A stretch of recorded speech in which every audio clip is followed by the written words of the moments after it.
Students, तो आज हम लोग केस स्टडी स्टार्ट कर रहे हैं। ठीक है, चैप्टर 1 एंड 2 आज कवर करेंगे। So first chapter real numbers. Question है हमारे पास, एक ही क्वेश्चन है इसमें। Khushi wants to organize her birthday party. Being health conscious she decided to serve only fruits in her birthday party. She bought 36 apples and 60 bananas. Decided to distribute fruits equally among all. ठीक है, तो first question में हमारे पास क्या क्या है? 36 apples and 60 bananas. ठीक है, नेक्स्ट बोला है हाउ मेनी गेस्ट खुशी can invite at the most. ठीक है, ताकि ये इक्वली डिस्ट्रीब्यूट कर सके। ठीक है, तो सबसे पहले हम लोग इसका प्राइम फैक्टराइजेशन करेंगे। 36 इज 6 इंटू 6 यानी कि 2 square into 3 square, and this is 60 यानी कि 15 फोर ज़ा 15 क्या होता है? 3 5 ज़ा 15 एंड फिर 2 स्क्वायर। ठीक है, तो यहाँ पे हम लोग निकालेंगे HCF। तो HCF कितना हो जाएगा?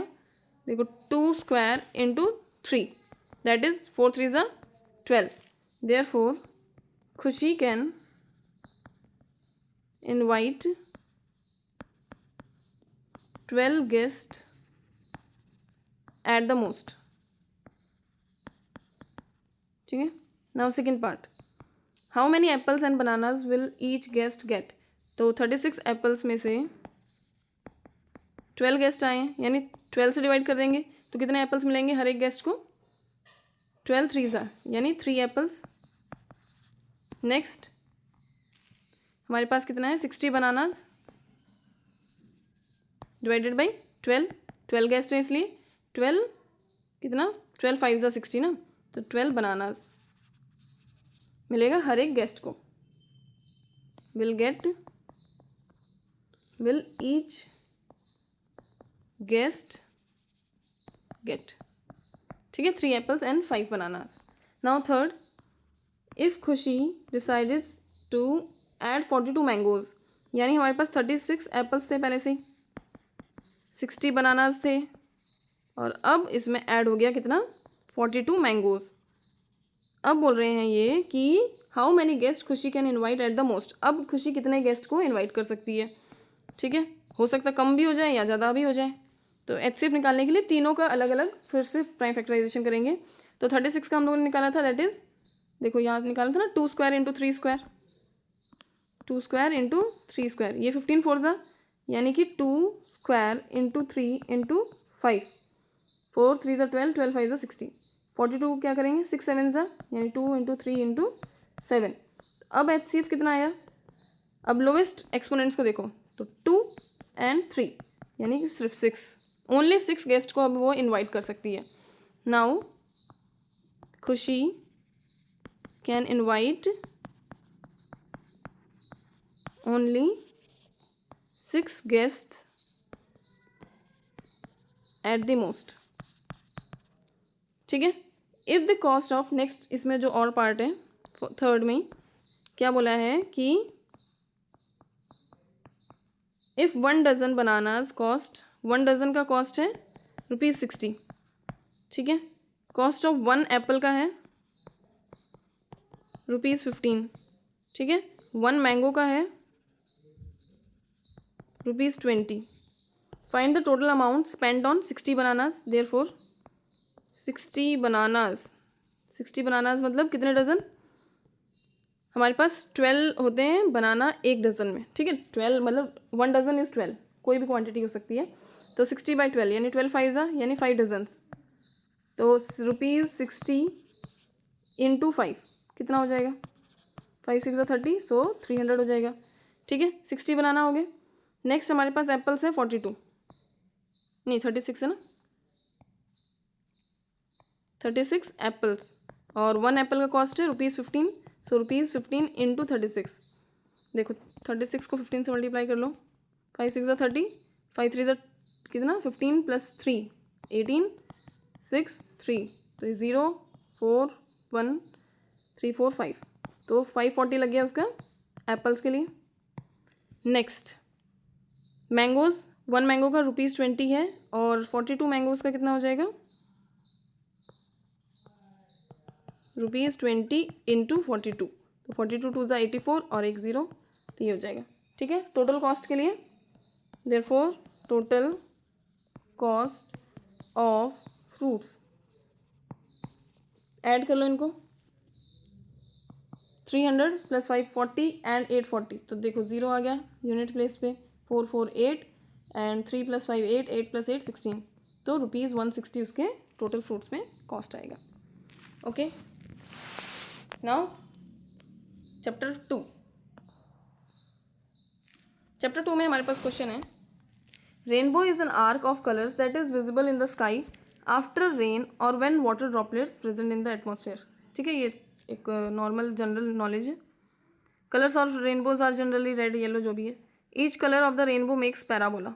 ठीक है, ये ऑलरेडी दे दिया क्वेश्चन, अदरवाइज कई बार क्वेश्चन आ जाता है कि कैसा शेप है ये। ठीक है, we know that any quadratic polynomial, एक स्टैंडर्ड फॉर्म भी दे दिया, represent a parabola on the graph. Now based on the above information answer the following question. The graph, ये ग्राफ दिख रहा है सबको, is shown in the figure, right the number of zeros. तो कितने जीरो हो जाएंगे इसमें, कितने जीरो हो जाएंगे यहाँ पे, 2 जीरोज, क्योंकि 2 बार वो इंटरसेक्ट कर रहा है एक्स एक्सिस को।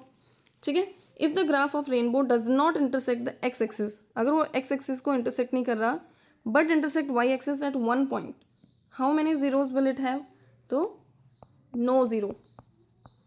Reason, because intersection at x-axis represents zeros। ठीक है, third, if a rainbow is represented by the quadratic polynomial, दे रखा है यहाँ पे x² + a + 1 x + b। ठीक है, हुज जीरोज आर, जीरोज दे रखे हैं हमारे पास 2 n - 3। ठीक है, गिवन जीरोज 2 n - 3, तो लेट कर लेते हैं, let alpha is 2 beta is -3। हमें a और b की वैल्यू निकालनी है, बोला ना फाइंड a एंड b, तो उसके लिए क्या करेंगे, पहले देखो 2 and 3 है तो पुट कर दो वैल्यूज़ को, और सम करके भी निकाल सकते थे इसको, जैसे 2 - 3 को ऐड कर लो फिर a के इक्वल कर दो। ठीक है, चलो सम करके निकालते हैं। सम ऑफ जीरोज क्या हो जाएगा यहाँ पे, अल्फा + बीटा, यानी 2 - 3 = -1। और वैसे सम ऑफ जीरोज क्या होता है, ऑल्सो अल्फा + बीटा क्या होता है, -b/a, यानी कि -a + 1/1। तो हम लोग बोल सकते हैं ना -a - 1 = -1, तो -a ये इधर चला गया तो क्या बना, -1 + 1, सो -a = 0, और हम लोग बोल सकते हैं a = 0, क्योंकि माइनस भी उधर जाएगा तो a 0 बन जाएगा। Okay, now product of zeros, वो कितना होता है, product of zeros that is alpha into beta, तो 2 × -3 -6, और हमें पता है कि अल्फा इंटू बीटा क्या होता है, c/a, c/a, c क्या है हमारे पास, that is b/1, therefore b = -6, ये डायरेक्टली आ गया। ठीक है, तो a एंड b की वैल्यूज निकल गई, ये था हमारा थर्ड पार्ट। नाउ और पार्ट इसका थर्ड, द पॉलिनोमियल्स, देखो ये पॉलिनोमियल दे रखा है, x² - 2x - 7p + 3 represents a rainbow. ठीक है, इफ -4 इज अ 0, अगर -4 इसमें एक 0 है, then find the value of p, तो p की वैल्यू फाइंड करो, यानी कि फॉर x = -4 हम लोग फाइंड करेंगे। ये इसका 0 है, इट मीन्स p -4 पे ये क्वाड्रेटिक पॉलिनोमियल 0 हो जाएगा। सो -4² -2 × -4 -7p + 3 = 0। ओके, तो -4 का स्क्वायर कितना होगा, दैट इज 16, -2 × -4 यानी कि +8, -7p -3, माइनस दोनों के लिए होगा। ठीक है, -7p - 3 = 0। नाउ 16 + 8 कितना हो जाएगा, 8 3 = 24 ना, 24 और उसमें से भी 3 माइनस कर दो तो 21, -7p = 0, सो -7p = -21, माइनस से माइनस कैंसिल कर दो तो p = 21/7, सो हम लोग बोल सकते हैं p इज़ 3, तो p की वैल्यू क्या आ जाएगी, 3। ठीक है, तो ये हो गया हमारा question number 1। Now question number 2, in a pool at aquarium a dolphin jumps out of the water at 20 centimetre per second. ठीक है, its height above water level about T seconds is given by this. Height दे रखी है हमें question number 2 में, height is 20t minus 16t²। ठीक है, next अब क्वेश्चन जैसे जैसे हैं उसके हिसाब से देखेंगे। Find zeros of the PT. ठीक है, तो जो हमारा फर्स्ट है question that is PT is equals to 20t minus 16t²। Zeros find करने बोला यानी फैक्टराइज करने बोला है। ठीक है, पहले फैक्टराइज करेंगे फिर जीरोज फाइंड करेंगे। तो 20t माइनस 16t में से क्या कॉमन आएगा, t² में 4t दिख रहा है कॉमन, 4t कॉमन आ गया तो यहाँ बचा 5 माइनस यहाँ बचा 4t। ठीक है, तो जीरोस फाइंड करने के लिए हम लोग बोल सकते हैं इधर 4t इज इक्वल्स टू 0 और minus 5 4t is equals to 0। यहाँ पे t आया 0। ठीक है, और यहाँ पे क्या आएगा देखो, minus 4t is equals to minus 5, तो t is equals to minus से माइनस कैंसिल यानी 5/4। तो ये हो गया हमारे पास t की 2 वैल्यूज, जीरोज आ गए। अब नेक्स्ट सेकेंड पार्ट में क्या बोला है, which of the following types of graphs represent PT. यानी जो हमारे पास पॉलिनोमियल है पीटी है ना हमारे पास, is equals to 20t minus 16t²। इसके जीरोस क्या क्या आए हमारे पास, एक आया 0 और दूसरा आया 5/4। तो देखो 0 और 5/4 पे कहाँ कहाँ इंटरसेक्ट हो रहा है, देखो यहाँ पे क्या है 0 एंड दिस इज 5/4, तो ये हो सकता है। 0 एंड 5/4 ये नहीं होगा क्योंकि यहाँ पे कट करेगा ना तब माना जाएगा। इस वाले केस में 0 नहीं है, ये 0 तो है नहीं, है ना, एक्स एक्सिस पे 0 नहीं कट कर रहा, यहाँ 5/4 पे कट कर रहा है बट इधर नहीं कर रहा, तो ये भी नहीं होगा। ये वाला देखो सी वाला, ये 0 है 5/4 है, तो ये भी हो सकता है। इन दोनों में से कोई भी हो सकते हैं। लेकिन देखो बच्चों क्या होता है, यहाँ पे हमारे पास सेकंड है ना ये क्वेश्चन, हाँ, तो सेकंड में क्या करना है कि अगर हमारा if a is greater than 0 यानी कि पॉजिटिव रहेगा, तब इसको हम लोग बोलते हैं कि ये ओपन होगा कहाँ पे, अपवर्ड। ठीक है, इट ओपन्स अपवर्ड। ठीक है, if a is smaller than 0 यानी कि नेगेटिव, तब हम लोग बोलेंगे it opens downward.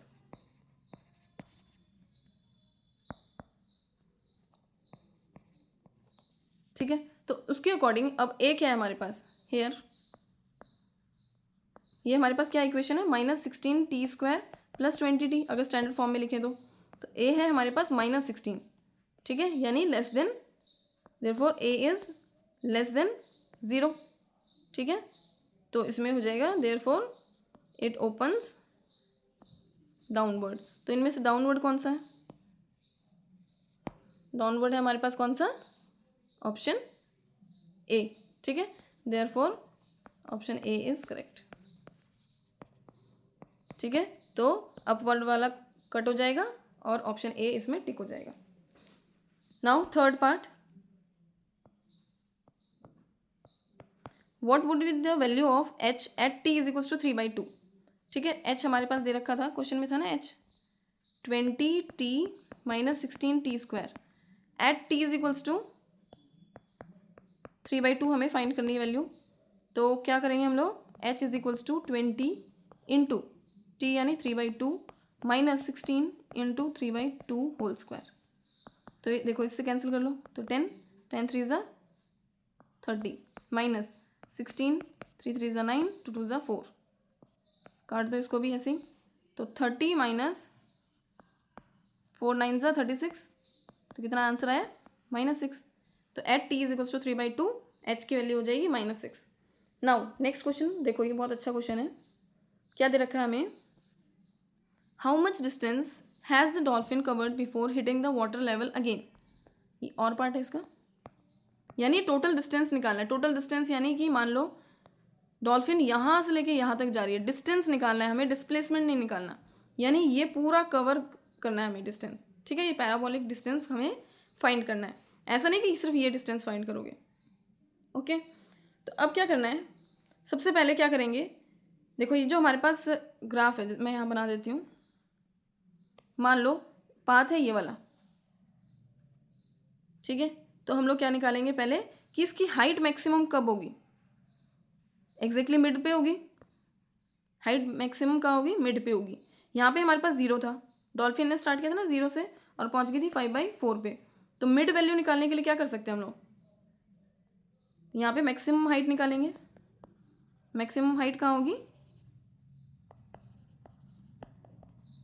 At the mid, ठीक है। यानी कि 0 + 5/4/2। किसी का भी मिड कैसे निकालते हैं, किसी भी दो वैल्यू का, उनको दोनों को सम करके 2 से डिवाइड, ठीक है। तो इनकी वैल्यू कितनी आई, 5/8, ठीक है। तो 5/8 वैल्यू आ गई, यानी कि eight 5/8 seconds,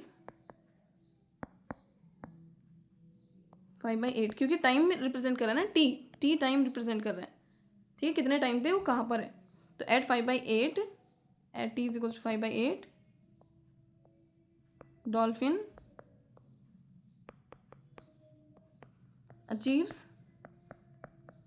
maximum height.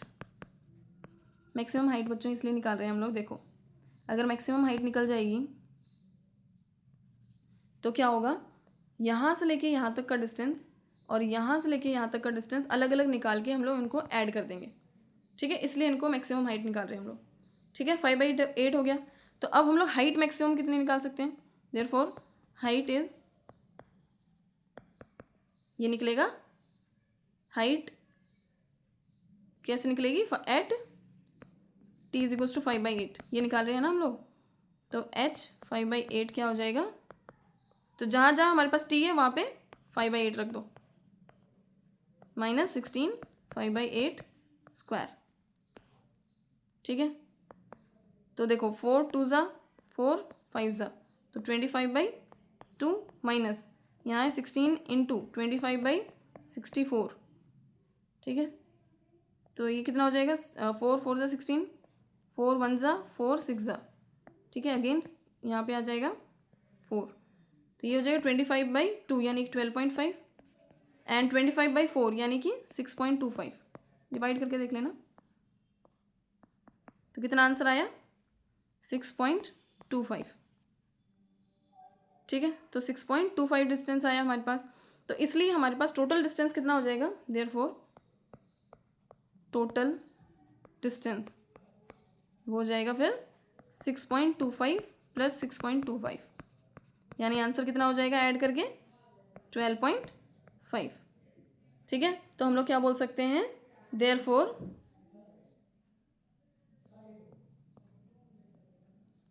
The total distance covered by the dolphin